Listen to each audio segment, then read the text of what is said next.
حاسبي marka wallahi sababtaasi waxaan u maleynayaa waxaa jira matalaad siyaasadeed goday matalaad siyaasadeed fiican bay leedahay baan u maleynayaa oo heer deegaana dhagax buurna de madaxweynihii baa matalaadiisa ah oo isagii baa matalaba madaxweynuhu deegaanka dhan buu madaxweynuhu yahay haddana waa magaaladiisa de maya waxa horena xaq bay u lahayd waxaan cusubna muxuu ahaa inay hesho waa kuwa qeyrkeeda helaan xaq bay u leedahay laakiin lama dhihi karo hadda ka hor baa mashaariic laga dhisayo mashaariic intaas ay kaga kaanayaan lama dhihi karo caqliga ninba TV-ga dhab TV u waramayo wuxuu ka sheekeynaya caasimadii deegaanka wuxuu leeyahay ma xishoonayo wuxuu leeyahay airportka qabri dahar terminalka goday baa iska lahayd oo si sharci darro ah ayaa loo leexiyay hadda tusaale ahaan doorasho la galay doorashadii si xaq ah u dhacday ona lifa ku guuleysatay ona lif isbedel noocay keen lahayd bay kula tahay ma hadii intay doorasho dhacdo ku guuleysato ni horta anigu gudida fulinta ona lafna meey golaha dhexe ona lafna meey ona lafteeda hadda meey diiwaan gashan oo member ona laf oo laakiin aragti ahaan yaa weydiisay aragtida ona lafan qabaa waxaan ku wax xisbi wadan aragti ahaan aragtida barwaaqo ma baaqanaba aduma taqaanaa barwaaqo xagee ka timid mabaadi'da siyaasadeed maxay tahay xagee u socotaa barwaaqo ma maqalnay oo maalin balance xiyo barwaaqo ma la yiri garanay sidan ona laf magaca wad garanaysaa ogaadhay National Liberation Front weeyaan waa xisbi ka yimid shacabka una yimid shacabka muddadu jiray inuu dhalinyaro ahayn taariikhdiisii wax walba wala garanaya nafka laga geliyo jirka maaliyadda oo kale saad sheegtay waa matalaad waa xildhibaan qabri dahar ah gobolka qoraxay ah laakiin deeniho nin walba waa intuu gobolkiisa iyo magaaladiisa u dooday ku xidhan tahay dhagax buur marka intaas oo mega project laga qabanayay magaalooyinka hadee isaga xildhibaan ah isna uu dhihi karay muxuu ahay magaaladeedii mashruuca hal la geeyay dadoodu weeyaan laakiin maamul magaalo aniga agteyda shaqadooda way qabsadeen sanadkii hada ka hor jiri jirtay wasiirka waxbarashada hadda ka hor yaa wasiiradii hore ee waxbarashada deegaanka soo maray yaa waxa shaqada looga caydiyay sanadka ardayda maxay u dhaceen intuu qashka yarahkii iyo ardayda dhacay maxay u dhaceen baa looga caydiyay shaqadii dhaneed mawlid hayrin oo haban maran dhameed in la dhiso wax walba markii dhaqaale la geliyo iyo input markii la geliyo output kala helaa markii wax la geliyo yaa la helayaa waxa la yiraahdo faa'iido la helayaa inay dawladdu gashi geliso dhalinyarada oo kubadda gashi la geliyo garoonka la hagaajiyo garoonkan kale ee hadda la dhisayo garoomadii kale ee magaalooyinka qayrkeena waa meel fiican ay marayaan keenana mooy laakiin hal sano iyo hal koob oo la qabtay halka koobna laga yaabo bartanka isagoo socda inuu roob baajiyo hadda kiimaanka dhawta la qabto kala hadda mooy roob iyo waxba baajiya lahaa bas maamulkii baa tababar aadi laakiin waxa u baahanahay kuwan in wax gashano kuwan markaan wax gashano iyaga ina anfici 17 jiro 18 jiro 19 jiro way haystaan magaalada laakiin ana waxaan qabaa inaan dhalinyarada gashi la gashanin inaan wacyi la siinin dhalinyarada laftarkooduna dhaliil bay leeyihiin balwada iyo kubad isma qaataan السلام عليكم ورحمة الله وبركاته سود وهذا دمان أصحابتي أنا وحدنا هالكاد نقد دعوانا إنسان وكنال كنا تيستيوب برنامج كان عن عاوي أنا ودنا وحوي برنامج كان هالدور كدان يردا برنامج كان هالدور كدان يردا وحمرتين أقوى أحمد كمدة دان يردا مقالة قبل الدهر كاسم يسال يردا عبد الرزاق يوسف حسين برنامج كان يا كذا هالدورنا حالها أي كسبين دان يردا مقالة haddii ay noqon lahayd dhinaca shaqada dhinaca waxbarashada iyo sidoo kale dhinaca isboortiga soo dhaw Cabdirasaaq waan dhawahay Cabdirasaaq isku magac oo maasan tahay waan ku dhawaayay TSTU waan ku dhiirigelinayaa inaad barnaamijkan aad bilowdo hal doorka dhalinyarada oo arrimaha magaalada tan gobolka tan deegaanka wax walba laga hadlayo waan ku dhiirigelinayaa wax walbana bilowgiisa waa adag yahay laakiin dhammaadkiisa fudud insha Allah inaad sii wado yaan ku dhiirigelinayaa wada maasantahay Cabdirasaaq wada maasantahay marka sidoo aragtaa barnaamijkan aan bilownay maadaama aad tahay qofkii labaad oo ku martiqaadno inuu nagala soo qayb qaato barnaamijka dhalinta hal doorka dhalinta sidoo aragtaa sida marka hore sheegay Cabdirasaaq waa barnaamij fiican isku daygu in qofka dhalinyarada isku day sameeyo nooc walba isku day ah waa kulli waa hal abuur aan bogaadinayno weeyaan kan aniga ahaan Cabdirasaaq ahaan waxaan arkaa qofku inuu hal abuur la yimaado inay tahay karti dheeri ah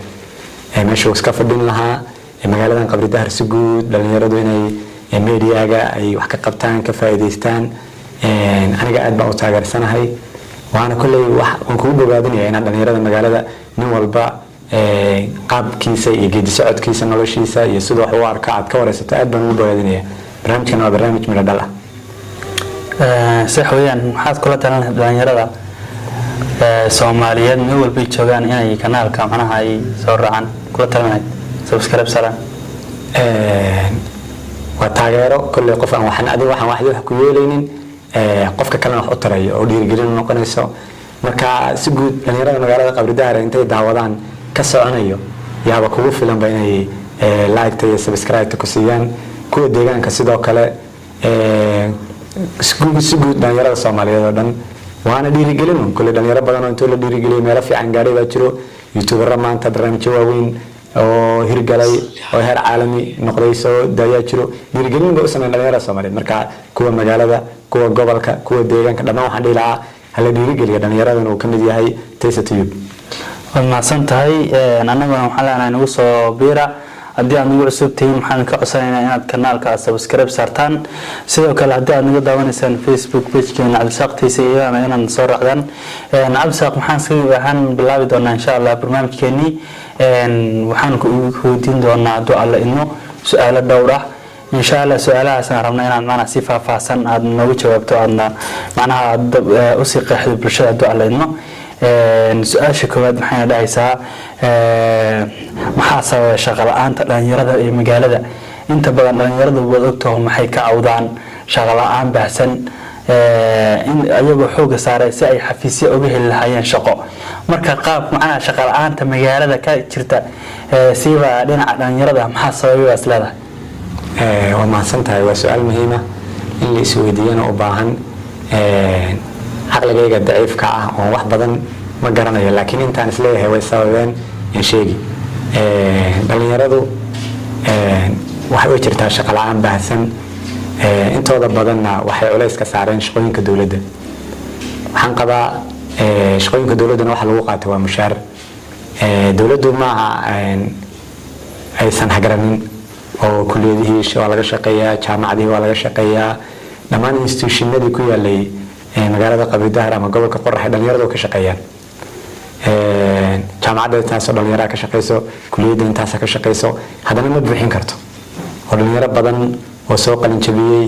yaan miisaaniyad lacag loo haynin oo shaqo u baahan ana ahaan waxaan qabaa shaqadan inta hal meel la wada dhowri lahaa meel kala banaan ganacsi haddii qofka dhalinyarada ganacsiga yaryar bilaabo ganacsiga yaryar ka nooc doon ha noqdo oo ku yigsado dhiirigelin oo u noqonaysa magaaladii isagiina kobac dhaqaale fiican uu ka helo kan mushaarka laga helo ka fiican kan mushaarka laga helo kobac dhaqaale aad uga fiican uu ka heliyaa mushaarka waxa laga helo waa qutul daruuriga marka dhalinyaradu ninkii awooda qaran awoodin way jiraan ninkii awooda waxaan dhihi lahaa ganacsiyada yarka ha bilaabaan kuwa kale shaqooyinkan dhalinyaradu qaban lahayd dad kala hayo qoomiyada kala hayo hadday iyagu qabtaan oo iyagu wax soo saar samaystaan waxaan dareemayaa inay laga bixilaa baahidan dhalinyaro baahidan shaqo la'aan dhalinyarada haysato laakiin haddii shaqo dawladeed dhalinyarada hankooda wada noqdo inay mushaar dawladeed qaataan waxaan qabaa inaan laga baxaynin laakiin shaqooyinkan xooga ah ay muxuu ahaay dadka deegaamada kala hayaan ganacsiyada yaryarka ah dhanka hala eego way fiicnaan waana laga bixi hadda nin baa inoo imani muddo 2 sano nala joogi shaqo xoog sugu bilaabi waxa arkaysaa bariisada tukaan leh 2 tukaan leh 3 tukaan leh meesha adigu 3 sano 4 sano aad lacag yaro 5,000 6,000 7,000 ah oo aan xaafadda raashinkiisa buuxinin aad daba socoto marka waxaan arkaa inaan meeshii saxda wadada saxda ahayd dhalinyarada shaqo ay ku heli lahaayeen inaan loo soconin laakiin loo socdo jiha khaldan jihadaas oo in mushaar dawlad laga sugo taasna aan lagu hormarin marka aan taasan qabaa in dhalinyaradu jeesada shaqooyinka xoogsiga ah ganacsiyada yaryar ana hadda miis yar dhigtaan wadada waa guul beri waxa ka qofka miiska dhigtay oo ganacsi weyn gaaray qabidaar dadkii xilli hore jaamacadaha bilaabay iyo dadkii xilli hore ganacsiga bilaabay waxa ka raja fiican oo korna qurux badan kuwii xilli hore ganacsiga bilaabay ganacsigana baraka ku jirto ama xaggaasna culays ka saari lahaa ma isdhihi karaa dhalinyaradu saad hadda kaga dhawaajisay maxaa tiri shaqada xooga ha saaraan hadday noqoto guryaha la dhisayo inay dhismaha ka qayb qaataan hadday noqoto inay geerashada ka shaqeeyaan hadday noqoto inay farnijar ka shaqeeyaan ma la isdhihi karaa dhalinyarada qabdahar shaqooyinka noocaasa inay qabtaan way ka xishoodaan oo maxay ka doorbidaan intay shaqada noocaa qaban lahaayeen intay soo labistaan soo caminay meelaha fadhi ku dirirka ay waqtiga iskaga lumiyaan maxaa way jirtaa dhibaatada ugu badan ayna haysataba waa taas qofkii aan shaqo haynin lacagna haynin yaa fadhiyo baahina sheeganay waa dhalinyarada maanta inay dhibaatada ugu badan uu fadhiyaa macna ma hayo wuu muharad buu imanayaa bumbu cabaya iska damana wuxuu imanayaa meerad kale shaah buu cabaya habeenkiina meel kale 24 saac waa xilli uu hurdo iyo xilli uu muxuu ahaay meerad fadhiyo shaah cabay shaqooyinkii muxuu ahaay shaqo la'aan uu sheegaya shaqooyin badan chansiyo badan oo magaalada haddii qofku dhalinyarada dib u fiiriyana oo waqtigiisa gelin lahaa oo kaga shaqaysan lahaa ayaa jirto marka waxaan dareemayaa haddii maanta aad geerish ka shaqayso wad geerishka hal 4 bilood 5 bilood aad caawiso ama makaanigaas arki haddii intaad kulliyada TVED ka tagto aad farsamada gacanta soo barato maanta magaalada dhan xaafadda Tanaada oo dhan waxa laga muxuu ahaayay guriga laga dhisaa wax leer ku xidhan la'yahay imsa lacag lagu heli karaa leerka xidhitaankiisa markaan waxaan qabaa shaqo la'aantu inay tahay dhalinyarada culayska ay saarayaan mar labaad baan ku cilmiyaa mushaarka dawladda aysan saarin ha ka jeedsadaan shaqooyinkan kale in la arag sida machineries-ka electriga furniture-ka waxyaalaha culayska ha saaran waxyaabahaas kale waxaa samaysaa dawladdu maxaa looga baahan yahay shaqo abuur samayso ayuu dawladdu maslada booskeeda ka soo baxdo dhalinyarada shaqo abuur u sameynaysaa hadday noqoto dhinaca furniture-ka ama ganacsiga yaryar kale ama ka qaybgalka bangiyada ee shaqo abuurka dhalinyarada waa sidee dhalinyaradu maxay u baahan yihiin in shaqo loo abuuro bangiyadu inay shaqo abuuraan dawladdu inay shaqo abuur samayso tababar inay siiso gabadha inay lacag ay ku shaqaysan lahaayeen oo doonaya deyn ahaatay siiso ma fursado noocaas ma ka jiraan magaalada qasab ma inaan wax walba dawlad ku xidhno dawladdu kulliyad waxay dhisay tusaalahan kulliyadda farsamada gacanta samaysa kulliyadda farsamada gacantii qof intuu tago lagu diiwaan gelin lacag ma jirtaa maya weeyaan haddaysan jirin oo lacag lagu diiwaan gelinin qasab waxa ah qofku intuu tago maxaa magaalada ka banaan tusaalahan leerkan soo la soo qaatay leerkii ha barto leerkan markaad barato ee kulliyadii bilaash kugu barto shahaadana ku siiso maxaa uga baahan tahay dawlad markaa adigii magaaladii baa ku baahanba waxbarashadu waa suuq haddii maanta magaalada oo mangada iyo cambaha aad looga helo aad muxuu ahaayay aad isla cambihiin keento suuqa ugu yaraani laakiin haddaad avocado keento waxa laga yaabaa in laga gato haddii maanta aad adoo accounting iyo management aad meel walba la taagnaato magaalada dhameed baa accounting iyo management ah document accounting iyo management haysato laakiin haddaad electric tahay dawladda halka iska dhig adigu isku filan adaaba isku filan adiga ay dawladdu ku baahan oo dawladii mashruucyada dhisayso dhan adaa leerka ugu xidhi dad kale oo qoomi iyo kala yaa la siiya adigu wax sabab lagu diiday hadaa la xidhayso ma jirto lacagta dawladda aad ka helayso 3 jibaarkana waad ka heli 3 jibaarkeed 4 jibaarkeed waad ka heli inaad leerka barato oo xidho laakiin inaad iska fadhido dhahdo dawladdu kulliyad bay samaysay kulliyaddu waxay samaysay adiga wax ku bari lahayd deegaanada dariska ee Soomaaliya ma haystaan naga laakiin kulliyadii farsamada gacanta haysanaa tii caafimaadkan haysanaa tii muxuu ahay waxbarashada macallimiintan haysanaa marka mid qabaan inay shaqo la'aan jirto ee waxaan qabaa inay tahay hagarasho xagga dhalinyarada ah oo ay fadhiga ka jecel yihiin inay shaqo raadsadaan okay su'aashana kale aan gudbaynaa maadaama fiirino caalamka hadda dhalinyaradu waxaa lagu mashquulayaa sportigaas oo caalamka hadda horumaray inagu inaan gaari karin ay ka dhaliyaan lacago badan ay ciyaartoyda ku qaataan marka ka deegaan ahaan ama ka qabidaar ahaan ama ka qorraxay ahaan waa sidee xaaladda sportiga ama xaaladda ciyaaraha ka jirta waa sidee si fiican ma loo dardargeliyaa dawladdu ka qayb qaadata in macnaha la hormariyo sportiga waa sidee xaaladda sportiga marka qabidaar ama qorraxay waa dhowr su'aalood oo isdul saaran xaaladda isboortiga tan deegaanka iyo tan gobolka Qoraxay iyo tan maamulka magaalada Qabdaar way liidataa aad bay u liidataa waana wax maragma doona oo de sports maanta lagu faantamo oo dhalinyaro ama kubad kale ciyaarto ama kubadda cagta ciyaarto oo la dhaho kubad baa jirto ima muuqata aniga adoo inaad aragto mooyee ama laakiin wax sports maanta lagu faantamo ima muuqato waxaan arkaa caqabadahu inay tahay dhalinyaradu inay qayb ka yihiin dawladdu inay qayb ka tahay wacyiga dawladdu inay wacyi geliso dhalinyarada oo muqaadaraadka laga wacyi geliyo oo waxyaalaha aynkaas ah dhalinyaradana loo qabto tartamo joogto ah oo sanadkii hal tartan la qabanin halka tartanna sidoo ku dhamaan aan war loo hayn laakiin in tartamo joogto ah la qabto sanadkii 3-4 jeer in tartan loo qabto dhalinyarada la sameeyo akademiyad hadda ka hor nin dhalinyarada magaalada oo aad kubadda laare yaa sameeyay laare cilmi baa sameeyay akademiyad laakiin waxaan u maleynayaa inaysan taageero helin waxaan qabaa inaysan taageero helin hadduu taageero heli lahaa meel ba gaari lahayd akademiyad in la dhiso hadda goday oo kale way ka jirtaa akademiyadaas jigjig oo kale hadda waxa meel walba ay uga ciyaarayaan ciyaartoydii magaalada Jigjiga ka soo baxay waa akademiyadahaas weeyaan akademiyada yar oo ka soo baxay magaalada Jigjiga yaa hadda goday inuu ciyaaro Qabdaar inuu ciyaaro magaalada la yiraahdo gobolada kale inuu ciyaaro marka waxaan qabaa akademiyad in la dhiso wax walba markii dhaqaale la geliyo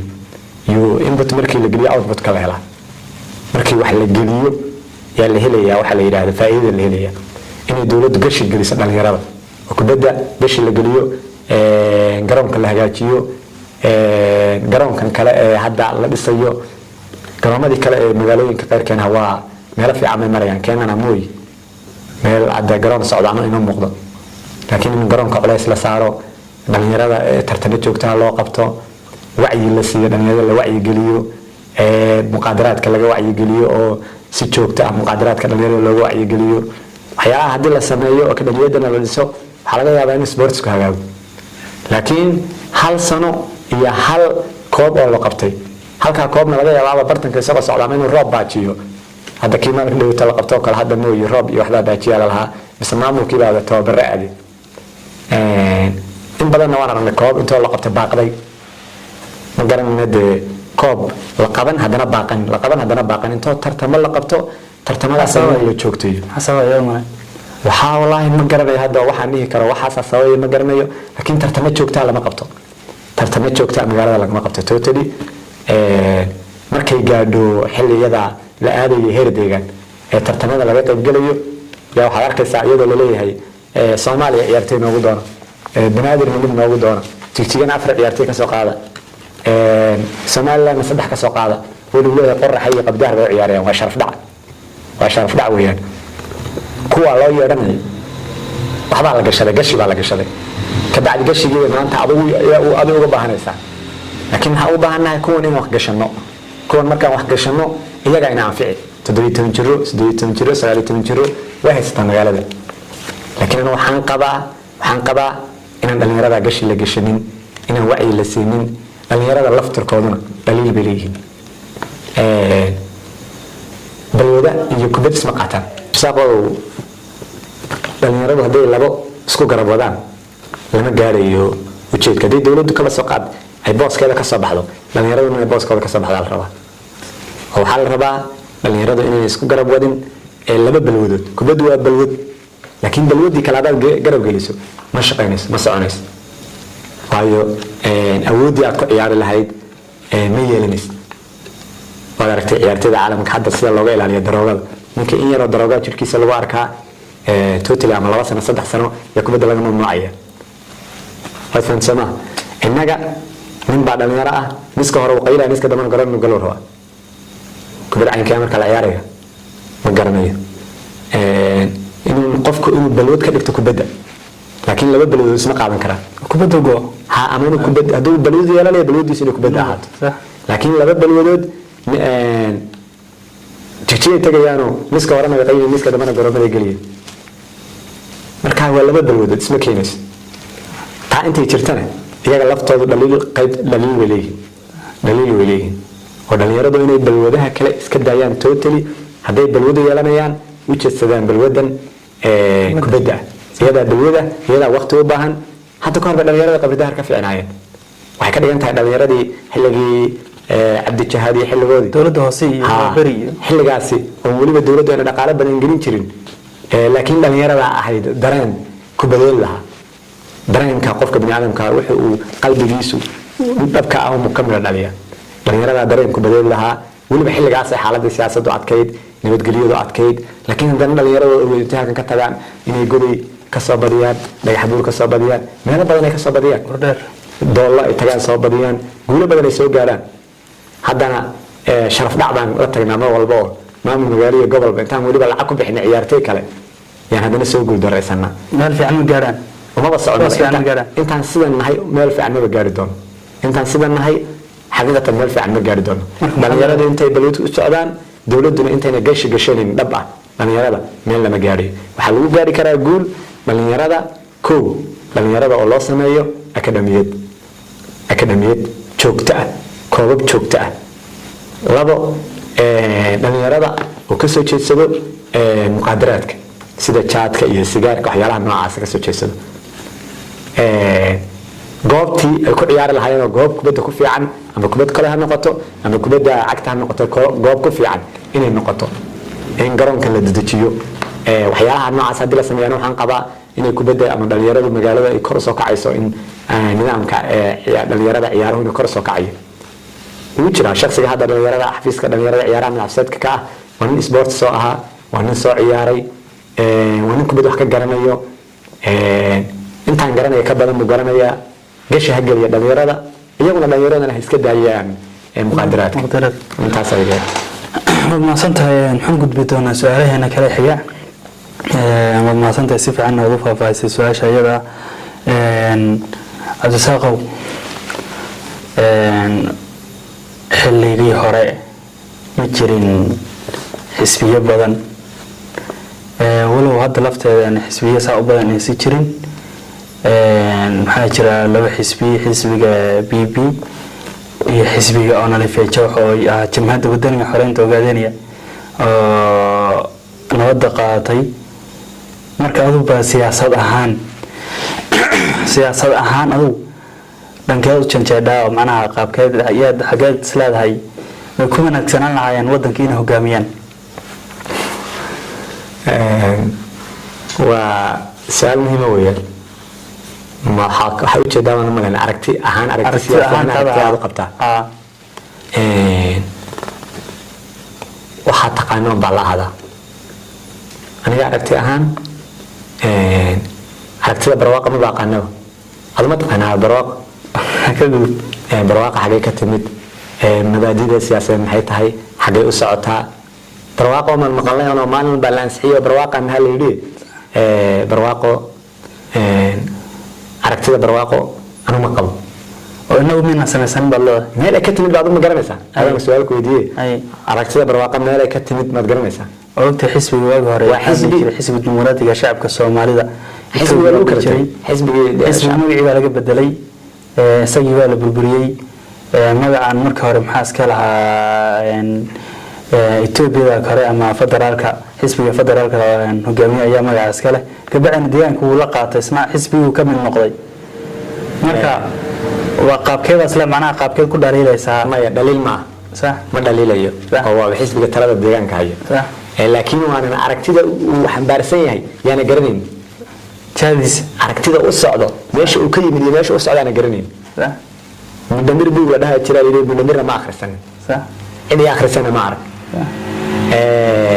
meel lagu xisbiyeeyo intoo la yiri la yiri aragtidaasi xisbiga waa nooca qaadana ma arag aragtidan oo nabad wana magaca wad garanaysaa ogaada National Liberation Front weeyaan sax waa xisbi ka yimid shacabka una yimid shacabka sax muddadu jiray inuu dhalinyaro ahayn taariikhdiisii wax walba waa la garanaya meesha laga bilaabay cidii bilowdayna waa la garanaya dadkii magacan qoray waa la garanaya waa waxa taqaano baa la ahaadaa cunto ay gaadad inta waxa la aqoon dalbato waxa laga yaabaa hilib doofaar in afka laga geliyo marka aragtida oo nalaf anigu mar walba waan qabaa mana aragti aan qarsado aragtida oo nalaf waa aragti shacabkan ka timaada weeyaan marka hore qori bay ahayd ruuxii aragtida lagu dareema waa la dilay waa la marjinay laakiin maanta ONLF waa xisbi waxay joogaan gudihii deegaanka iyo dalkaba haddii la isku kala barbar dhiga marka oo la yidhaho saashadii weydiisay aragtidaad qabtaa hadda aragtida man garanaya waa aragtida waa ha aad waxaan mataa qarsanaya ma aha ogaada National Liberation Front weeyaan